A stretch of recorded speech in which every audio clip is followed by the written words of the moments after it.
KILLA podcast. KILLAofficial.com. THTC, the UK's leading ethical streetwear label. Organically grown and ethically built garments from hemp, organic cotton and other sustainable materials. 2019 is their 20th anniversary year. Join me with THTC as a KILLA podcast sponsor celebrating music, social activism, hemp and street culture. THTC, eco-fashion redefined since 1999. KELA Sweet 16 streaming across all music platforms now. Featuring 16s from Tina Kamau, Orifice Volgatron, Foreign Beggars, Marga, Bob Villain, Illerman and Trigger. The sounds of KELA Sweet 16s streaming now. AG Dentistry. In my line of work, not only does what I do with the mouth get reviewed, it's also my instrument. And it's beyond important to me that my teeth get the professional service they deserve. The AG family provide expert dentistry, whether it's NHS or cosmetic. They're the finest in London. Head over to agdentistry.co.uk for more information on treatments and prices. AG Dentistry. Beatbox created. KILLA. And we're here to talk about world music and street culture. KILLA podcast. KELA podcast.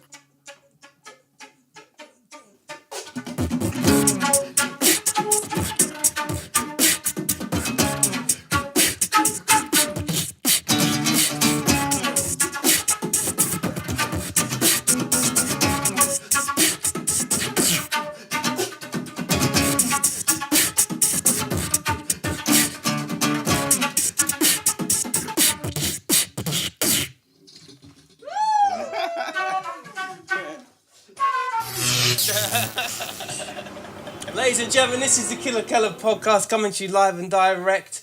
All music and street culture, you know what it is. Subscribe, do not sleep, I repeat, do not sleep on it. Very, very excited to have my boys inside the place. Muad'Dib and my man Nathan Flutebox Lee. We've walked in various different circles of our careers in life, and these guys have got this new badass project. I've been introduced to it this week, and not that I ain't been watching vicariously through the ranks of your careers anyway, but it's just so good to. I mean, if you haven't experienced this, you're about to experience them as gentlemen, and welcome, boys. Thanks for having us, man. Thanks for having us. Yeah, What are we saying? This is local. This is your manor. Lager. Cheers. Right. Well, it's a weekend session, and being a native to this area of London, northwest London, holla at your boy. It must be quite a nice little trip down memory lane. Yeah, it's nice, man. I was going to go to Golborne Road, and they do nice bisada, which is like Moroccan split pea soup, and they used to do all that. On Golborne Road, Porter Bakery. Yeah. Man. Oh yeah, the one. Yeah. I took care down there, because he's from dusty South London. Just as a point of reference, a lot of my family, I did a lot of growing around there, buried two of my uncles around there and stuff like that. So the area's very, I've got a little, sneaky little grove pass that I might draw for every now and again, but definitely very familiar with it and still, but definitely. It's a beautifully textured place, I think. Used to be. Yeah. Well, I mean, still is. Yeah. Still is. In certain ways, and I'm not trying to give up my South Pass, but sometimes it's refreshing. Yeah. Do you know what I mean? I agree with you, man. Because South can be a bit monochrome. Like, it's you're either that or you're that. Yeah. And it's becoming a bit more fluid now. I think it's very much like, isn't it? Yeah. I think scenes kind of incubate in the South a lot more, don't they? Yeah. I was gonna say, I feel, because we was walking around and I was like, this is where London urban music came from. But now I feel like the South has prepared itself to be as responsible, if not the next generation of... Yeah, for sure. Do you know what I mean? Yeah, Being responsible for carrying that torch for a bit. Yeah. We'll see where it leads us. I mean, I think the UKG and then the emergence of So Solid and the crystallisation of grime is very much... The South had a big part to play in that. And I think... Now with the new drill scene, with the second wave, second generation, who are now, torch holders themselves, like P Money and them people, they're all kind of South people, and then drill mob people are like South. Do you know what I'm saying? Yeah, so it's South. It's a new kind of flag to hold down there. It's becoming the incubator, so it's nice. Not to take anything away from No. history. We were waiting. We were waiting. You were like, somebody carried a burden. Somebody carried a burden. But no, we were talking last on Friday, so we all linked up to have a play and cook some food and eat and that. And you know, it's been commented on the record does very much have a West London feel to it, and I feel like it's very much it's not just your playing, but my sensibilities also. I'm from a particular generation. I've spent a lot of time around here, and it's obviously come out in a wash. That's right. Somehow, do you know what I'm saying? It's a very sentimental record for London. I think it's emotionally like that kind of. I think that was always in our mind's eye, kind of just in the creation of it. Even if it's because you know a lot of times with everything these days, everything's so blatant and nothing's esoteric. And I think sometimes it's better that things are. You know what I mean? Yeah, I think for historical factors, when you start getting into these sorts of, like the record itself is very reflectant of like a more kind of thoughtful aspect of music, and it gives off a real energy that it kind of reminds me of like Oz and Muttley, kind of that kind of. It has that kind of more breaks. Yeah.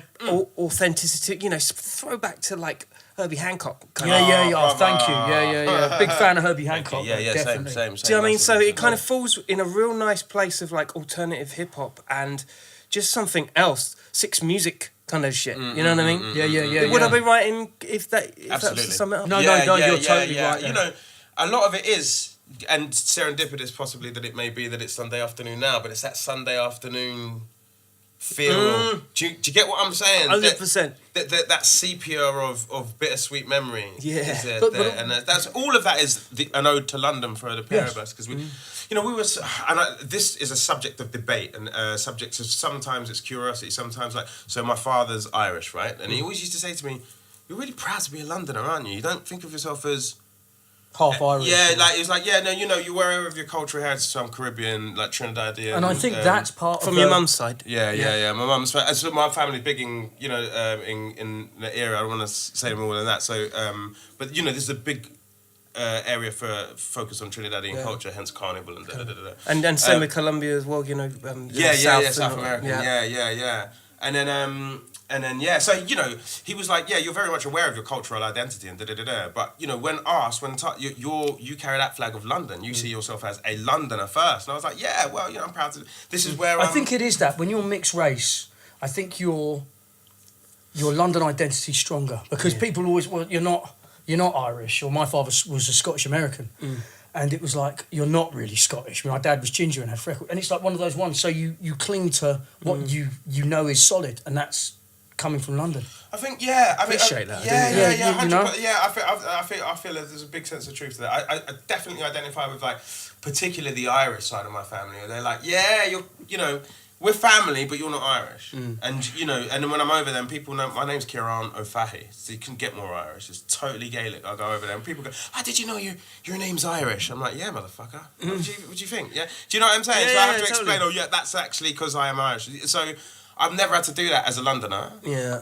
But actually, I have to say that my relationship with my Caribbean side is much more free and easy. I've never really had to do that as a Caribbean until I speak in a Caribbean. And then people are like, you might be a Limey or a Yank. And then, and it's only those, before that visually, like there's never any been, I don't not get accepted on that side. I don't really suffer from that side. But my memories are London. I like But the, going as back much to as the, I lived in going Trinidad back, for a going bit, back my to the, memories are London. Going back Do to you the know what I mean? record, that's so all that is kind of the ethos, even esoteric as it is, it's kind of contained within that. Yeah. And in a very chameleon way, your identities in your creative process, they kind of gel together. I feel like Nath, knowing you as being like a beatboxer fundamentally, like I totally get where you are in this pattern, in this tapestry of the music, but you guys have really gone in on the collaboration. Like there ain't one part you can hear it. There's a vibe, you know, and that you guys are jumping all hands on this. You know, it's not just about he plays the flute and he's a beatboxer. Do you know what I mean? Well, you know better than a lot of people that the thing of getting typecast and getting put into a certain role in a certain genre and expected to have certain opinions and do certain things, and your music have a certain value nutritionally, and this isn't that. We wanted to be you know, not stick to those rules and not be stoic and unemotional. We wanted to be emotional and arty. We didn't want to be reserved, actually. We didn't want to be reserved. We wanted to be art, and we wanted to, like, rather than not talk about it. And because I've gone through different periods, and I think you get to this point where you want to talk and you want to be, you know, to be arty. Absolutely. You know, it's not a dirty word. There comes a point where you just got to be like, hey, you know what? Now's the time. I want to make a little different thing, a change in what I would normally do. I want to make something that's significant to me and what I believe. Ain't dictated about the restrictions of one particular instrument that I have notoriety on it. I want to try something different. Yeah. There should be a window and opportunity for that as well. Absolutely. Yeah, totally. I think totally. We were joking about pre and post Drake, right? But I think the culture has taken a change of lanes, and there are some people that really disapprove. Yeah. Like, and we all know those hating us old heads. Just like, it should just be baggy pants and boom bap. And I'm like, well, that shouldn't go anywhere. That should definitely still stay. But in order for it to evolve, it needs, in order for it to live, it's got to evolve and change. Yeah. I think the culture's growing. People forget hip hop's still a young culture. Yeah. Like musically, it's a young genre. Do you know what I mean? Oh yeah, by comparison of like rock and roll, jazz, blues, gospel. Yeah. Do you see what I'm saying? Particularly jazz. But yeah, absolutely. It's all fucked up. We live in an age where unhealthy people wear sportswear. Oh my god! Oh, it's gold. That's fucking gold. You fucking come and see me. Come and see us, yeah? I'll give you fucking gold. G. Kill me. I'm still. Write the podcast there. That's but yeah, man, you're absolutely right. There is a huge transitional shift that's happening, and when you look at hip hop as like being that kind of core to everything that's going on, it is young in its essence. I think a lot of people don't realise it. The drill sound, the grime sound, the UK, the Afro beat sound, the more kind of rap trap core sound, and all the other different kind of mumble rap stuff. It's hip hop. Yeah. In many respects, some of that trap. I don't know. There's certain. My brother's gonna be like, brother, I can't believe you just said that. But like, a lot of them are leading the innovation in the art. And they're the ones. Some of them are the ones that are allowing it. Who are you saying? Who's leading? A lot of the young leadership, youth. In trap and drill and stuff like that. Like I think a lot of the innovation is coming from that side of it. A lot of the artistic innovation, a lot of the freedom of expression is coming from that side of it as well. They're less worried about what old people might think when they walk round the corner to the barbershop. Of course. Them ones there. And those old kind of cultural gatekeepers, they keep things in a fucking stranglehold. If you don't change, you die. Do you understand what I'm saying? Truth. Don't change, you die. Truth. And I'm like, you want us all to dead with you? Yeah. Nah, fuck you. Stand outside Laboratory, boy. Yeah, I hear that. Mad. You know what? Mad. I like young people. Do you know what I'm saying? As long as they're respectful. Yeah.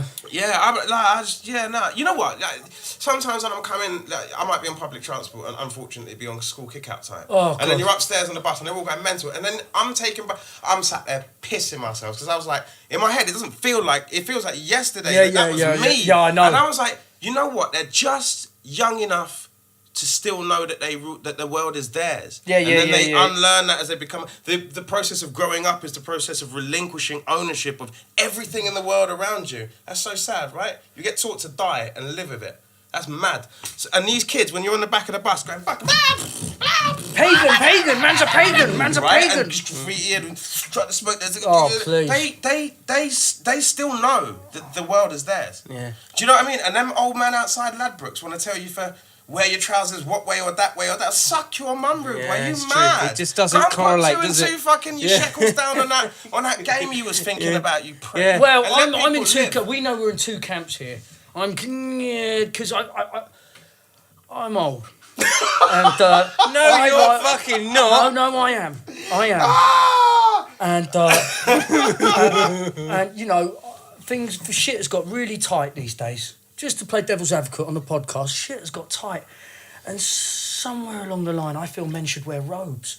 And I've got a theory on this. It's like with my other theory, right? Let's fuck it. I'm gonna speak. Right? Let's get these fucking mics here. Right. Go on. Well, my other theory is: are women more horny in a sausage-based culture? What? But that's going down another. Well, think about it. If you're in Germany, right, everything's a sausage. It's a bratwurst. Are women more horny in a sausage-based culture? Everywhere you look, there's sausage. Maybe people are more horny in the sausage-based culture because they're phallic symbols. Just generally, because of the phallus. I saw this interview today on the Breakfast Club with Pharrell, and he was saying that, you know, in the next 5 to 10 years, there's definitely going to be like a shift of the next generation and women paving the way for a better future. You know, women as the sole bearers of the universe, you know what I mean? And it being recognised by the new generation. Well, I think one of the things that's implicitly always been a fact in most people's life is that, like, you know, the matriarch is the head of the house and therefore the head of your fucking life, right? Yeah. Just how that doesn't play out. Matriarchal society is very old. Yeah. The whole kind of patriarchal society is a newer... Thank you. And so, like, it's a bit of a kind of... For me, it's a very recent flash in the pan that it's suddenly this aggressive kind of patriarchal focus where really it's always been, everyone knows that the women in your life are in charge. Yeah. Like in whatever capacity. It kind of mentally, you know it and as a child and you know it as growing. And not that necessarily there has to be a power dynamic based on, you know, competitive tension necessarily. No. Like there are healthy cooperative tensions that are supposed to be in play, I feel. Yeah. And I'm like, I'm not really trying to compete to be like, do what I say. Do you know what I'm saying? But there, and women... Also growing up in a matriarchal kind of cultural, you know, culturally speaking environment, I'm like, I shut my fucking mouth and you know what I'm saying? I know when not to run my mouth. But I think it exists without being commented on, the kind of matriarchal society. A lot of societies, even within London, you know, the minutiae, the little kind of cultures that exist within London, a lot of these societies are matriarchal. Even the modern day, what's happened to them, they are matriarchal. Excuse me. It's suitable for vegans, isn't it? Yeah, I think it is. I think it is. Yeah, I think there's a lot to learn right now and where the world is at. Just swinging it loosely back to the music. Excuse me, sorry. You're right. Yeah, no, fine, yeah. Just throwing it loosely back to the music and what you put in addition to the tapestry that's out there. Everything at the moment seems to fall in one direction of genre, and that is go for yours, be commercial, be that thing, have that 808, have that, you know, the kind of standard structured stuff that then eventually gets plagiarized by like the broader commercial like world. But then there's this thing where, you know, you can garner through all those different Spotify, SoundCloud, all those platforms. You can really delve deep and find your own audience, as macro as they may be. That creates sustainability, and they really champion your shit. With your music, it is off the beaten path. Yeah. Yet there is this audience that is out there that's hungry for that shit. Yeah. Was that an intentional thing? Was that like a thing of like, we just know that there's... Nah, for me, we were hungry for it, weren't we? Well, yes, and look, just speaking. Do you know what I mean, though? We often talked and we said we wanted to hear something that was had more substance to it, you know, than just putting loops together. Do you remember we've had long conversations? 100%. I think that's what we were hungry for it. You know, yeah.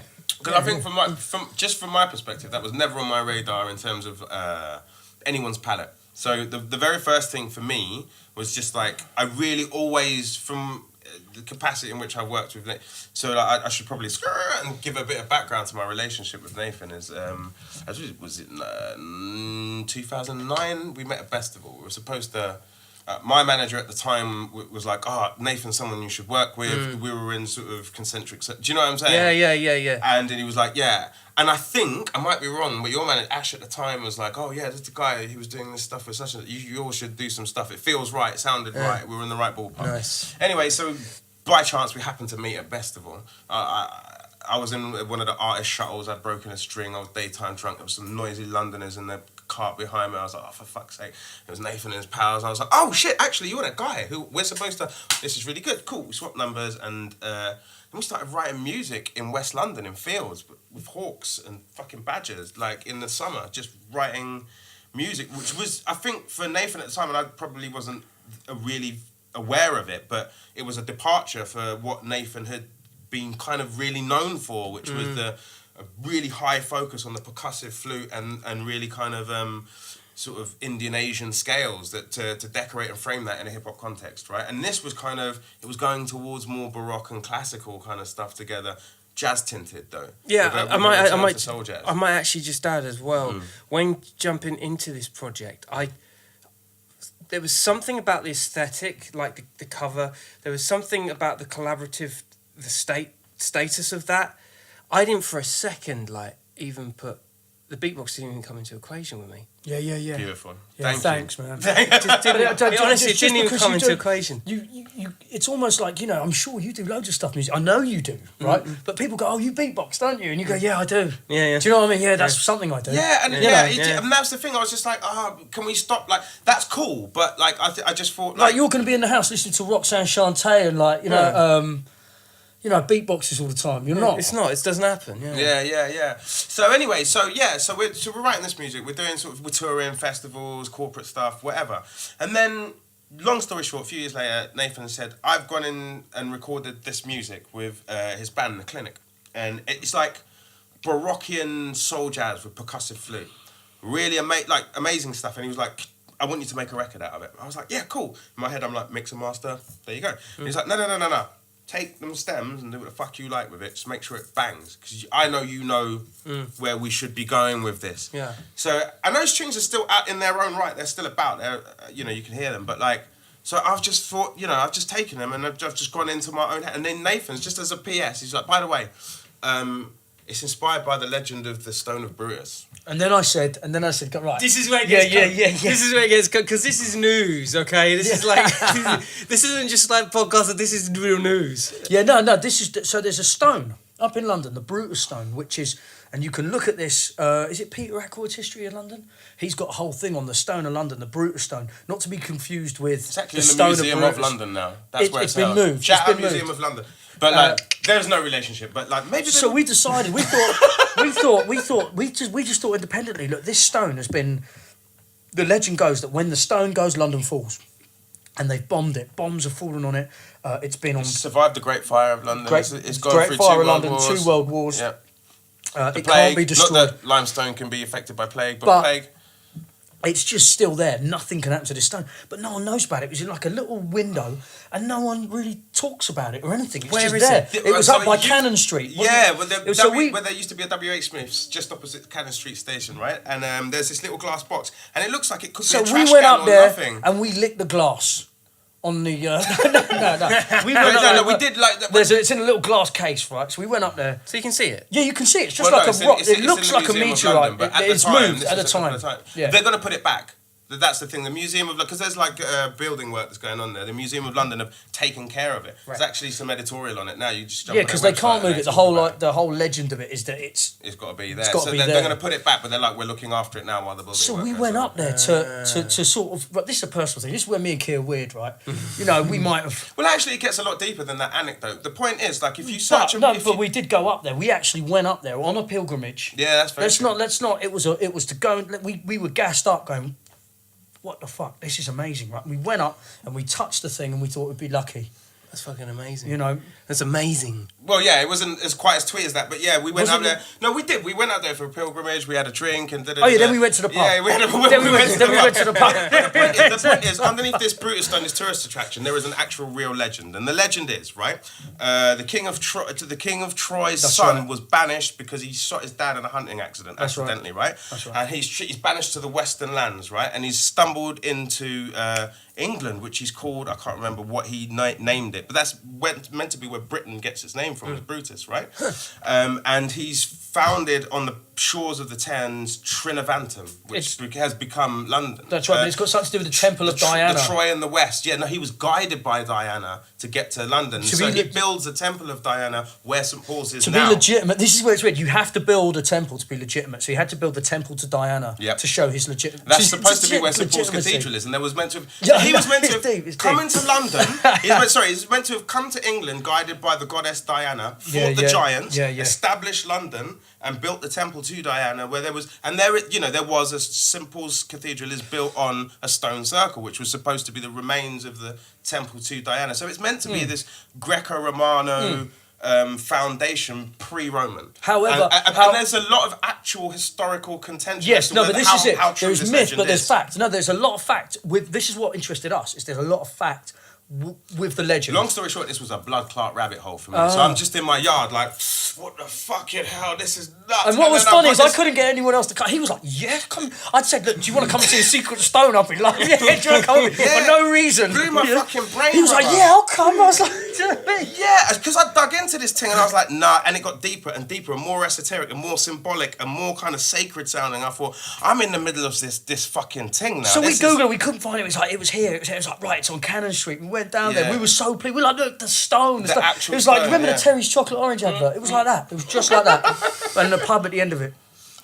The pub. Yeah, so this whole legend, and it's become this ode to London, going back to that whole sense of identity thing. This is like we're trying to write this ode in the form of a 3-part story to the city that is the home of our souls, I guess, in many respects. Well done, well done. Do you Nice understand what I'm saying? synopsis. Thank Nice you, synopsis, thank man. you. We've been skirt through this conversation. But I Hey, feel this like- is what podcasts are all about. Oh, yeah, wicked. yeah. They're listening. My gang's listening. This is some like journey to. This is some Indiana Jones. That's meets- right. For real, that, yeah. That's and right. you got to, as I'm sure you're well aware, when you're deep in something, you're making music on your own, deep in this kind of, and I'm in my own kind of platonic cave, and Nathan's giving me this fucking mission, and I'm out in the spirit world trying to find what it is Where to was the stitch original- these tracks together. You know what you were saying? You said the word stoic, and it was like Yeah, it's, yeah. It really is like your music is like it's a journey. It's like sometimes, as you were saying, sometimes like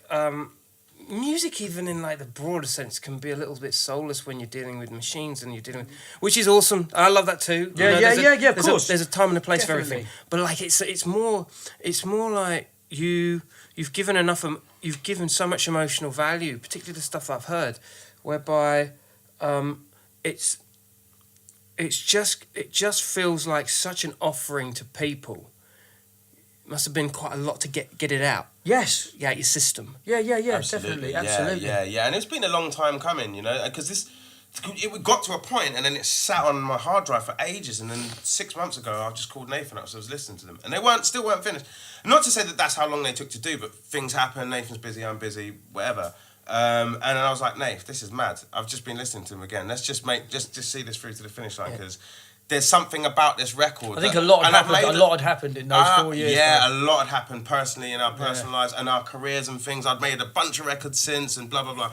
And I'm like, yeah, no, there's something really special about this, and we should see it through. We owe it to what we started, kind of. And I just was like, we need to finish this quest. Because that's what it felt like in the beginning to me, because even getting something to call Nathan and say, I've got something to show you that I feel is something and it's a direction. So I've got the luxury of I'm working with classically trained musicians.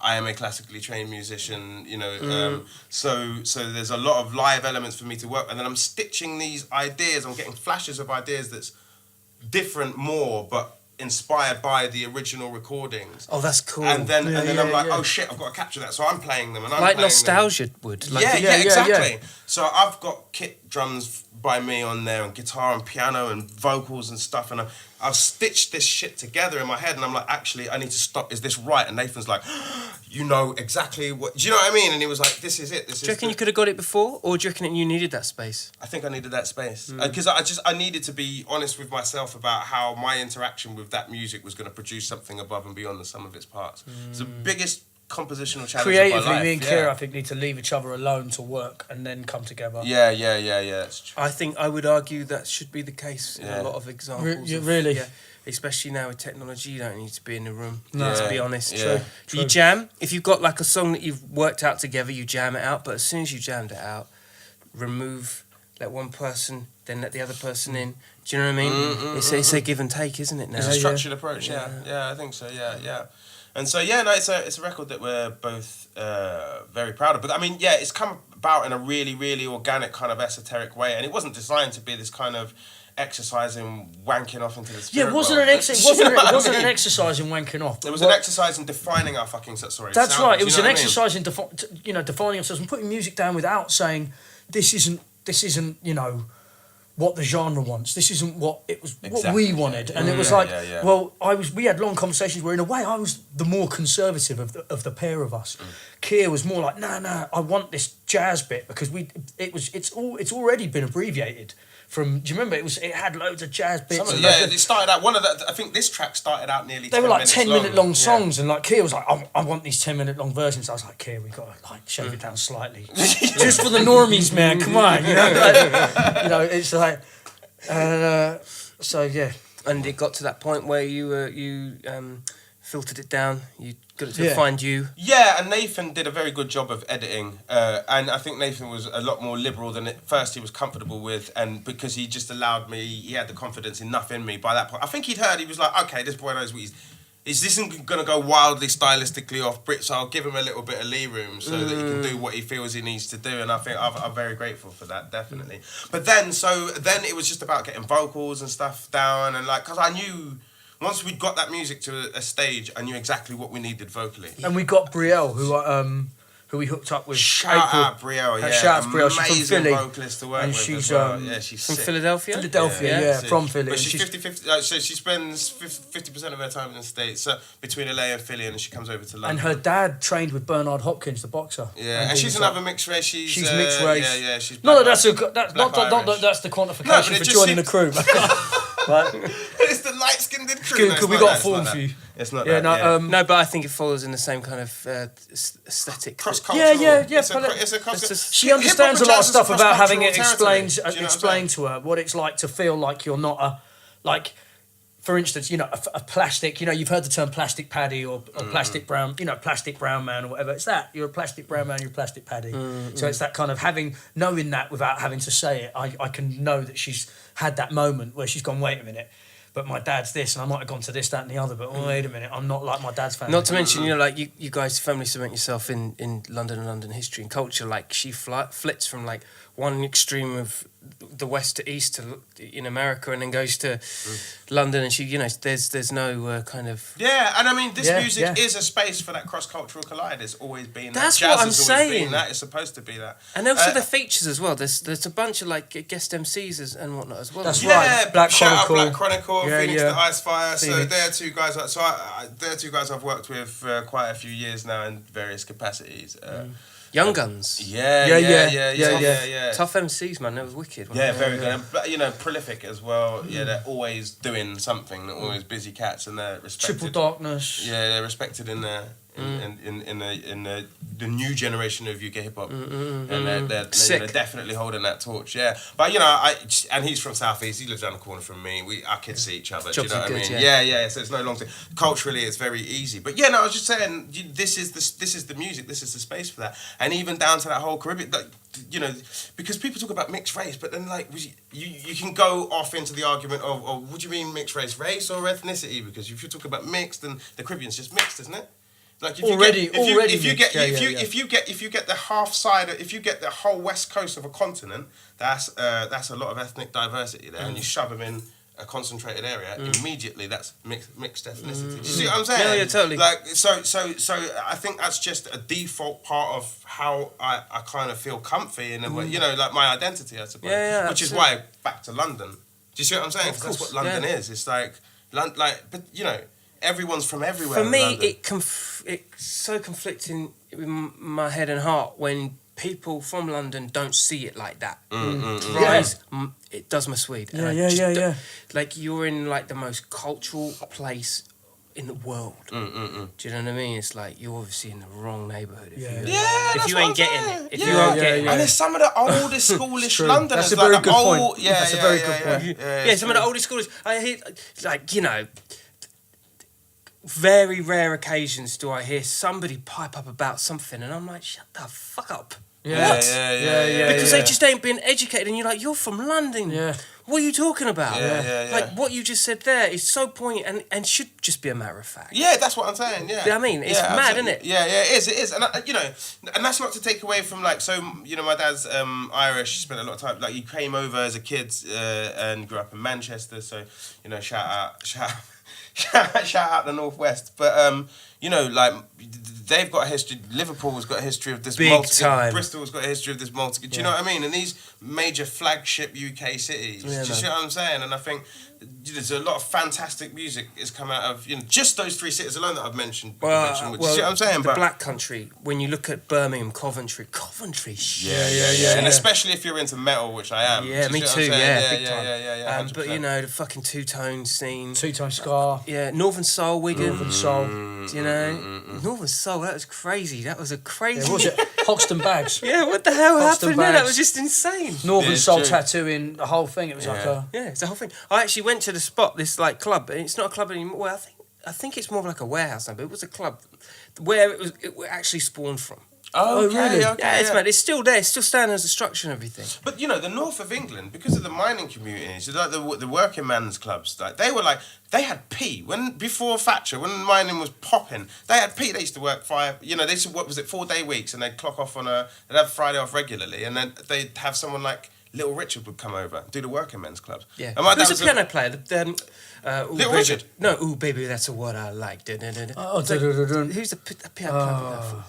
That's gonna kill me now. That's not no. It's not. You sure it's no, not he's a Fats white Domino? guy. He's a white guy. I can't remember his name though. Oh, Jerry Lee Lewis. Jerry Lee Lewis. Wicked. I saw a documentary where he walks onto the platform of the train station and he was mobbed up in Liverpool.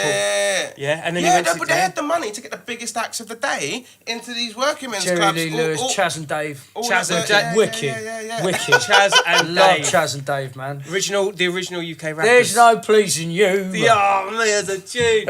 So for those of you that ain't from the UK, like these names now will start to fall off the radar, but please check them out as well. Yeah. Check out Chaz and Dave, man. This is some legendary stuff. Didn't they play on some Lalo Schifrin tracks or something? They were like amazing session players. Yeah, they did. They were sampled. Was they really? Yeah, Chaz and Dave. Chaz and Dave. Right. So no idea. what's that Eminem track? Slim Shady. Slim Shady. Oh, oh shit! Yeah. That's Chaz and Dave. Cream Casuals, everything around me. It's Labby Strife, ain't it? But Casuals, everything around Chaz and Dave. Labby Strife. Chaz and Dave. Shit!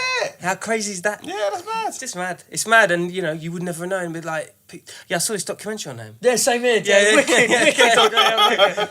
I speak to Such lovely guys. Don't you think as a touring thing you want to be like that? Yeah. It's like, and I used to take my wife everywhere, and then she died, and I stopped. Yeah. Remember that? And I was like, mate, so cute. I broke my heart, man. It broke my heart. And then he started getting. Oh, there's loads. And Jerry Lee Lewis is in that documentary as well. Yeah, and so was Baby Shambles. What's his name? Pete Doherty. That's Pete right. Doherty. Yeah. Madman. They love him. Pete Doherty. That brother's a madman, but he's blessed. Yeah, but he's a madman. Have you worked with Pete Doherty? I've not worked with. I crossed paths completely by accident in where was it? Munich. Done a festival. They're kind of Radio 1 kind of festival, and it's like 6 different venues all over the city at the same time, and done a performance. Oh yeah, that's a whole anecdote in itself. But I was working for an artist at the time, and we were doing quite well. We'd done very well. She won the Mercury Prize, and I'd produced for her, and I was running her band and stuff. Like I was her MD as well as making records with and for her. And anyway, so he was like, at the time, he was a bit of a fan. He was in the audience. He's like, fuck it, and we were like playing, and somebody's like, nah. And then the MC's run past me again, and he's like, I swear that's that, mate. Brother, I'm telling you, when we come off I'm right, I was like, nah. So then we go backstage, and he's just there with 2 ballerinas going, hey, yeah, it's fucking awesome, man. You should come up with us, and da-da-da. And we're like, it was really serious. So I'm jamming with him, and we're singing and jamming, playing, and then we've gone on to perform with him. It was mad. He was like, these lot know what they're doing, there's no long thing. And it was like, it's not like his music was like complicated, but do you know what I'm saying? It was like, shit, we're gonna, fucking hell, okay, cool. So we've gone up on stage with him, and then he's done the illegal version of the German national anthem, and everyone's booing and hissing and rare, and then, but also really cheering him, and he's just got this genius ability to offend everyone and make them hate him and love him at the same time. So they were going, "Whoa, fuck you, yeah," because they couldn't tell if he was protesting, if it was ironic or not, and I'm not sure even if he knew, like, if he had made the decision as to whether it was or not, it was ironic or he was spitting in people's faces. He hadn't made that decision. He was just doing it. And and then we're like rabbits in the fucking headlights going, shit, shit. We didn't, this wasn't what we were looking for. So you saying that, I just want to pull you on that. Yeah. It's the illegal version you're saying of the German national anthem. And in this illegal version, why is it illegal? I think it's there. Basically, it's a reference to before. You know, it's a reference to a time that they'd like to forget. I don't want to go too deep. Then I don't into think it. he should have done it. And I No, think well, how that's, dare you know, he do it? I mean, I- art and stuff like that. You got to watch out. I think at the time, I think the conclusion. Do you know what I mean? It's like well, that's up for grabs. I don't have a defined opinion either way. All I know is I was like, fucking hell, nobody wrote this. We're supposed to be getting sign up to this one. I know. I'm like, we're all supposed to be getting high right now. This is mad. What the fuck is this? And like, we don't need it. We weren't trying to draw that attention on us. We're like, anything but this now. But it was cool. In the end, like, long story short, it panned out cool. But he rolls around some fucking scary goons, I'll tell you that Does now. he? And he also manages, do you see that cigarette? Yeah. I don't know how he keeps, but that's a real thing. I don't know how he keeps it there, that length, at all times, but he does. Oh, It's always that. It's You've mad. never seen it go higher or lower. I don't know if that was just because my brain's playing tricks on me or some shit. Or it was Yeah, like I reckon that's your brain. PTSD. I reckon that's but like, yeah. that was it. No. You know what? Though there is the theory. What's his name? What's his name? The fuck. World War II. Go on. Prime Minister. What's his name? Churchill. He had a cigar, and what he'd do is to keep people's attention in meetings. He would stick a really long nail straight through his cigar to the end, and he'd smoke it. So all the ash stays on all the way to the bottom. Oh, No shit. way. To keep people's attention on him. Because they're waiting for the ash to fall, yeah, right? yeah, No way. So he would do that to that. Yeah. Genius. Okay, Genius. cool. So maybe there was a little that's- kind of. I do think no, because like it's definitely he's not completely unaware that that's a part of his outfit. Do you know what I'm saying? Look, the guy walks around with ballerinas for decoration at that time because that's what he felt like looking at and being around at that time. You know, he's a proper artist. I rate him as a lyricist and a songwriter, and a composer as well. He's box of frogs, but he's a bad character. boy. Yeah. He's a character. But a true You're artist. talking. You know him. No, I don't know. Again, acquaintance through bumping into him in a pub or two. He was at the MTV Music Awards, said hello there. It was nothing like you had more of an encounter with him. Mine's just an anecdote. It's like we ain't friends. And like his goon squad did make me scared. I'm not trying to diss them. But the people, the people around him was like, there's some real guys. Do you feel me? There's some real Glaswegian guys. Around yeah, they're real guys. Yeah. And shit could get sticky if you just you could just feel it. Where do you see, like, in terms of trajectory? And this isn't a trick question. This isn't to lead you into a cul-de-sac. It's a genuine. It comes from a place of excitement because what you're doing is so. Bless, man. Thank you very much. Where do you see this going? Where do you see this project going? Because you both have your own worlds. Do you have both of your things going? I don't think it's come into our heads like that, though, has it? I think it was about the creation. Best answer, yeah. I don't think we got that far in our heads. I think we're more interested in telling you about the journey to go and see the stone and like. That's very true. You know what though? Maybe it's time to stuff it. I don't know. Maybe it's time. Maybe we should think about that. Yeah, maybe we should. You know what it was? We just wanted to make the record that we wanted to make and then show it to people. Yeah. But like, think about it like this. Like, I mean, you two are you're well versed in the live scene. This thing is like, where'd you begin in like doing it live? Yeah. Oh, we got it. We Have got you? it. Yeah. We started small. We started small on yesterday. Friday, but it's a load of something that we fried can build on food, some next salad time. and stuff like that. It should been there, man. It's like just going for it. tell me what you're doing. How's it working? Yeah, sure. So basically, I've got to work out which role I'm going to play and stick to that, and then we've got to spread out around that. I work with and somebody who's one of the musicians on the record, Alexander Bort. He's somebody I've worked with for a long time, known in a lot of different capacities. He's been in a sort of Afro rock metal band with me, and we've worked for sort of that UK acoustic organic soul thing. We're both from that, right? So, and we've known each other for a good 10 years now. We're very close. So it was easy to just bring him in and start with just us three. And already it's something that's recognisable as that's the same. That's a rendition of that same piece of art. Oh, that's wicked. Do you see what I'm saying? Yeah, So we can plug into that. And so Alex plays percussion. He's a percussionist. Like his family's from so he's St. Lucian English, but he's got a lot of kind of South American kind of cultural connections in terms of his playing and his cultural influences, musically speaking. But he also plays kit drums, bad boy drummer. Wicked drummer. Yeah, he's sick. So yeah, he's playing percussion, so we might sort of introduce some 808 elements, but really keep it rootsy as well on the congas and stuff. I'll stick to guitar, I think, and then we can pad that out very easily and quickly to keys, bass, vocals. Yes, exactly. You This kind of is delegate the Expanding thing. that Yeah. is not. In fact, probably that's an easier question to answer than where do you see this Yeah, going. but the other thing Yeah. is, Do if we, you if feel we- me? Because the second record, the record with Brielle on it, like I say that you know, if you listen to Wicked Labovr, like you say, it's very art and expressive and it's quite esoteric. But then you listen to All That We Are, and I might be jumping ahead of I should probably be focusing on Wicked Labovr if I'm going to be professional. But the second single, Don't watch that. This is the second single, All That We Are, that's something else. That's like got very trappy sensibilities, very kind of sing J talk singy But lazy. wouldn't you say for but us? then it's almost if like we Erykah didn't- Badu, No, but if Jill we Scott didn't- as well in places. If we weren't able to play this record live, it would have been a facile statement. It wouldn't have. You know what I mean? It wouldn't have. That's a given for us. I guess we though. knew that. That's If our we bread knew and that if we butter. couldn't play it live, then there's no point in the record. Then if it didn't feel like it could be played live, because sometimes you know this. Sometimes you know when you do a beatbox loop and people go, "Is that just a loop?" Or is he doing it live? And it's like, no, I'm doing it live, and that's why every bar that you're doing with the beat, you're feeling it because you're producing it. So you're feeling every bar. So each bar has its own intonation, and same with this. It doesn't have to be a different bar, and it doesn't have to become some kind of musical virtuosity fuckery. It just do you know what I mean? 100%, man. Yeah. Can I Emotional content. Yeah. Can I interject as well on just a more wider suggestion of your creative paths in this from here on in? I don't know what you lot think outside. You two should just do a podcast. Oh man, with you, man. No, you two together. You reckon? I swear to God, you'd kill it. Do you know what? You feel that? Well, we don't really get on when no one's. When the no one's camera's- looking, When the camera's on, when no one's We're looking, like, man. the fuck you talking We to, both- you know, brother? But this Yeah. is genius. This is the recipe for the right banter. Oh, thank you very much. Thank You should totally do it. You should just totally do it because There's a lot of love and respect. No, but we- but there's a yeah, lot of yeah. passion. So yeah, Yeah. we do pop off a lot. Yeah, You've it's cool. got to do it. You've got to do a podcast, boys. You've got to do it. very much. It'd be Thank so you very good. We're gonna have you on it. Yeah, exactly.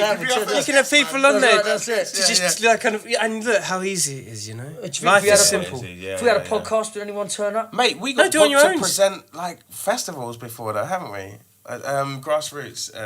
Oh yeah. Devon, was it Devon? Is Yeah, it Devon? yeah. Jersey. This is Yeah, the yeah. perfect storm for this sort of shit. It's just great. Yeah, maybe. Yeah. And then you intersperse with like, you know, the behind the scenes and making stuff, you know, get your Shit, I hadn't really thought about that. Because you know what? One of my things was like, I just want to play All That We Are on Jules Holland, and I feel like Jules Holland's messed up like a conversation for me one time by accident. I don't think he meant to, but he totally clockbot me. I don't want to go into that story, but I was like, I don't want small talk now. You're just fucking up my run-ins. What? Jules Holland did that. Pussy, we're coming for you. Okay, there goes that opportunity. Man's just killed that dream. No, but Just we're- fucking- beatbox sounds like it'd be fine. yeah. Bro, sure he's not watching. Hope he's not watching. Anyway, yeah, no. So I feel like Bangkok blocked me one time and just damp squibbed my runnings. So if he could let us play All That We Are. No, but like in all seriousness, I would like. Yeah, in my head I was like, I'd love to perform All That We Are on Jules Holland. I think it would fit and it would bang. And then they give you 3 songs at some point, and I think we could do the EP on Jules Holland and fuck up the thing. You get me? Yeah. But that's as far as I'd got in my head of where are we going with this. You know, somebody said to me the other day, "What does success for this look like to you?" And I had to go and start listing things that I've done at Jules Holland, maybe 2. I don't really know. You know what I mean? And I think that's a question I need to be able to answer because quite a lot of the time I'm like. I'm ocular focused in the short term. If I could just add value to what I was saying about the podcast, it's like now the music that you guys do is contemporary and new to a lot of like younger folk, younger than us, like 18 under, like that young. So to relay that message to them, sometimes it takes it takes that new fresh kind of battle an approach of like, well, people between the ages of 18 and 28. They're starting on podcasts, so let's start targeting podcasts. And then it's like, well, we need a remix for this, for the club heads and stuff. It falls in the same kind of, ammunition, doesn't it? Of trying to, I don't know. And I just think with you two as strong, opinionated characters, it's just like. That could work. thanks, Thank you very much, man. Thank you. And also, like what we've talked about today. Let's be real. Like we we've delved into so many directions that are close to your guys' lifestyles. This isn't this isn't like a normal lifestyle for somebody that's got to put a tie on at 6:30 in the morning and jump on. They ain't gonna look for a rock in the middle of Cannon Street. Do you know what I mean? Do you know what I mean? But the Go on a fucking real quest, But the banter, the kind of ideal, it's a very romantic place, and like It's very true. it's such a cool I don't know. I'm just throwing it out there to the both Bless of up, you. man. Thank you very much. Thank you very I much. was wearing a red carnation. Was you? No. Well, listen, we're gonna wrap it up for that. But listen, Oh, bless thank you up, so thank much you, coming thank through, you very boys. much, man. KELA. Appreciate it. Best luck with Bless. that. You know, Smacking it. good people. Shout out First Love Music. Yeah, shout out Renell Shaw, Rudimental, Old tight. Edem Haybor, Ross Harris. Who Shout- also helped write some stuff as well on this record. Big shout out to KILLA for having us here. Big love. Yes, mate. Take care. KILLA podcast. Bless. Subscribe. Stay lucky. Peace. Very much. Wicked.